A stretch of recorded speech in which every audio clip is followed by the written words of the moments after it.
नमस्कार. 2 दिवस अगोदर महाराष्ट्रात पालघर जिल्ह्यामध्ये वाडा तालुक्यात एक वडवली ग्रामपंचायत हद्द आहे. या वडवली गावामध्ये टायर जाळून त्यामधून तेल आणि तारा काढण्याच्या फॅक्टरी आहेत, कंपन्या आहेत, कारखाने आहेत. या ठिकाणी बॉयलर रिएक्टर त्याचा स्फोट झाला. जास्त हीट झाल्यामुळे त्याचा स्फोट झाला आणि स्फोट झाल्यामध्ये तिथले जे कामगार आहेत 5 कामगार प्रचंड भाजले आणि जखमी झाले.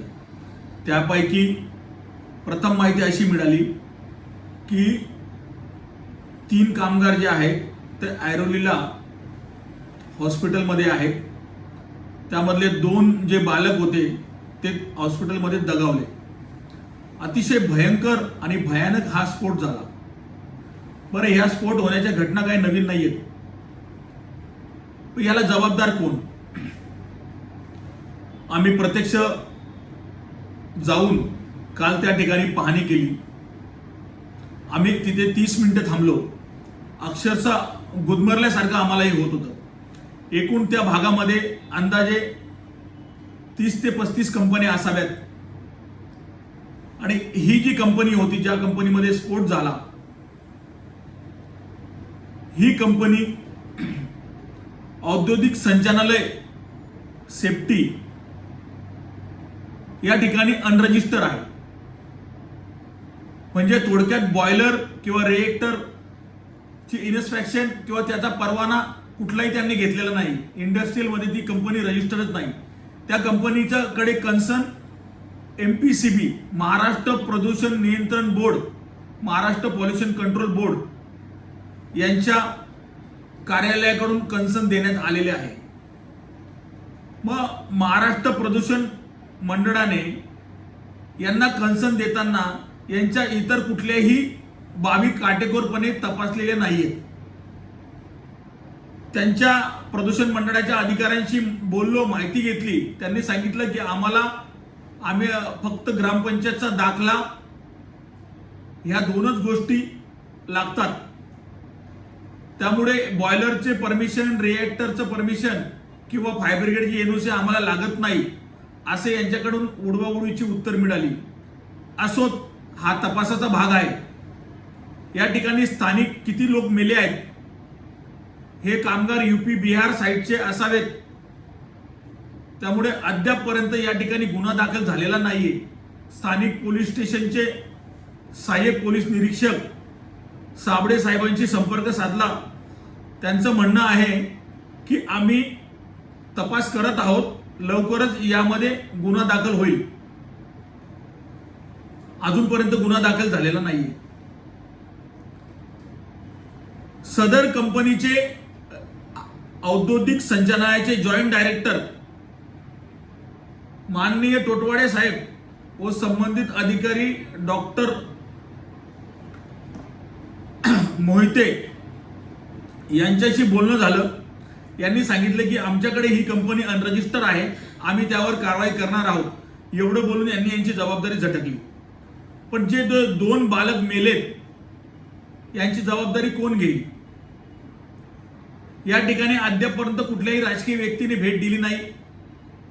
भिवंडी ग्रामीण मतदारसंघ आहे, तिथल्या स्थानिक आमदारांनी अजून भेट दिली नाही, खासदारांनी अजून भेट दिली नाही, किंवा या जिल्ह्याच्या पालकमंत्र्यांनी अजून भेट दिली नाही. म्हणजेच लोकांचा जीव कवडीमोल झाला आहे का काय, अशी परिस्थिती निर्माण झाली आहे. या ठिकाणी अजून काही कंपन्या आहेत. या कंपन्यांमध्येही अशी घटना वारंवार होऊ शकते, शक्यता नाकारता येत नाही. आता तरी अधिकाऱ्यांनी दक्षता पाडावी. तिथल्या स्थानिक गावकऱ्यांशी संपर्क साधला.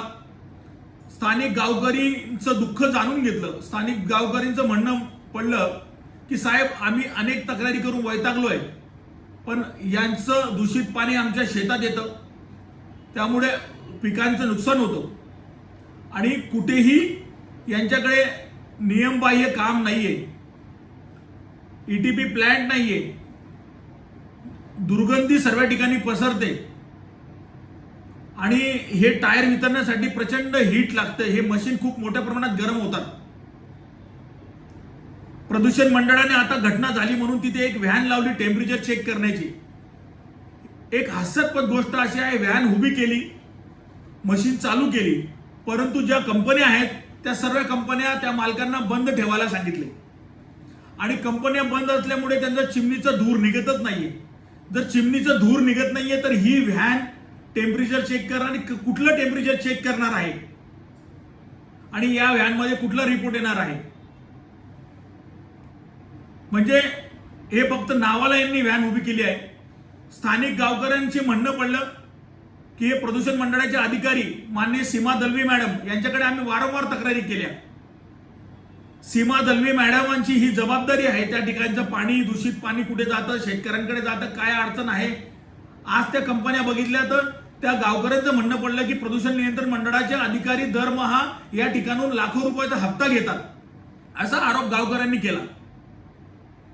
काल ही संपूर्ण मन सुन्न करणारी घटना घडली आणि या घटनेची सर्व पाहणी केली. त्या ठिकाणी त्या टायरच्या कंपन्या, गावकऱ्यांची अवस्था अत्यंत वाईट आहे. अजूनही त्या ठिकाणी मोठी हानी होण्याची शक्यता आहे. पोलीस फक्त ऍक्सिडेंट झालाय म्हणून पोलीस तपास करतायत, परंतु हा पोलिसांचा भाग नसल्यामुळे पोलिसांनाही याबाबत, या कंपन्यांबाबत सविस्तर टेक्निकल काही माहिती नाही. टेक्निकल माहिती हे प्रदूषण मंडळाचे अधिकारी, बॉयलर औद्योगिक विकासाचे इंडस्ट्रियल विभागाचे अधिकारी यांच्याकडे जी माहिती असते, परंतु ग्रामीण भागाचा भाग असल्यामुळे त्याकडे सर्वजण दुर्लक्ष करतात. याबाबत मी स्वतः अनिल महाजन, वरिष्ठ पत्रकार आणि एक समाजसेवक म्हणून काही माझ्या परिचयाचे जे जवळचे आमदार आहेत त्यांच्या मार्फत येणाऱ्या आगामी अधिवेशनामध्ये लक्षवेधी लावणार या विषयाची. तसेच प्रदूषण मंडळाचे संबंधित अधिकारी दलवी मॅडम, त्याचं रिएक्टरचे जे काही त्यांचे औद्योगिक विकासाचे अधिकारी आहेत संबंधित, या ठिकाणी जबाबदार जे अधिकारी असतील या अधिकाऱ्यांवर कारवाई करा. आज किंवा उद्या मी पर्यावरण मंत्री पंकजाताई मुंडे यांची भेट घेणार आहे सोमवार किंवा मंगळवारी आणि पंकजाताई मुंडेंना हे सर्व व्हिडिओ दाखवणार आणि या अधिकाऱ्यांनी झटकलेली जबाबदारी त्यांचे लक्षात आणून देणार आणि पंकजाताई मुंडेंना तसेच यांचे जे सायनला प्रदूषण महामंडळाचं जे कार्यालय आहे त्यातले जे अविनाश ढाकणे साहेब आहेत, सदस्य सचिव, यांचीही भेट घेऊन या संदर्भात आवाज उचलणार, पूर्ण पाठपुरावा करणार आणि ह्या ज्या अनधिकृत कंपन्या आहेत या ताबडतोब कशा बंद होतील, तिथल्या नागरिकांना मोकळा श्वास कसा घेता येईल यासाठी पूर्ण पाठपुरावा करणार आहे. तर असा प्रकार हा महाराष्ट्रामध्ये सर्व ठिकाणी आहे. त्यामुळे आम्ही आमच्या सोबत काम करणारे पर्यावरण विभागाचे अनेक एनजीओ आहेत, पर्यावरण क्षेत्रामध्ये, एन्व्हायरमेंट मध्ये काम करणाऱ्या ज्या मोठ्या मोठ्या एनजीओ आहेत, सामाजिक काम करणारे राष्ट्रीय पातळीवरचे, ते लोक सोबत घेऊन या विषयाचा पाठपुरावा करणार आणि महाराष्ट्रामध्ये अशा घटना अजून कुठे घडू नयेत यासाठी आम्ही प्रयत्न करणार. एक पत्रकार म्हणून, एक समाज बांधव म्हणून या अधिकाऱ्यांना धडा आम्ही शिकवणार आणि तिथल्या स्थानिक नागरिकांना जेवढी मदत होईल तेवढी मदत करणार. लवकरच यामध्ये या प्रकरणात गुन्हा दाखल झाला पाहिजे. जो कंपनीचा मालक आहे, जो फरार आहे, त्याला अटक झाली पाहिजे. त्या ठिकाणी किती लोक मेलेले आहेत त्याची माहिती सविस्तर मिळाली पाहिजे. लवकरच याबाबत मंत्रालयीन स्तरावर सर्व संबंधित डायरेक्टर, संचालक, उपसंचालक, पर्यावरण मंत्री, पर्यावरण सचिव यांची सर्वांची भेट घेऊन, बैठक घेऊन या विषयाकडे सर्वांचे लक्ष वेधणार आहे. एवढंच या प्रथम व्हिजिटमध्ये आणि प्रथम व्हिडिओमध्ये आपल्याला सांगण्यात येत आहे. धन्यवाद.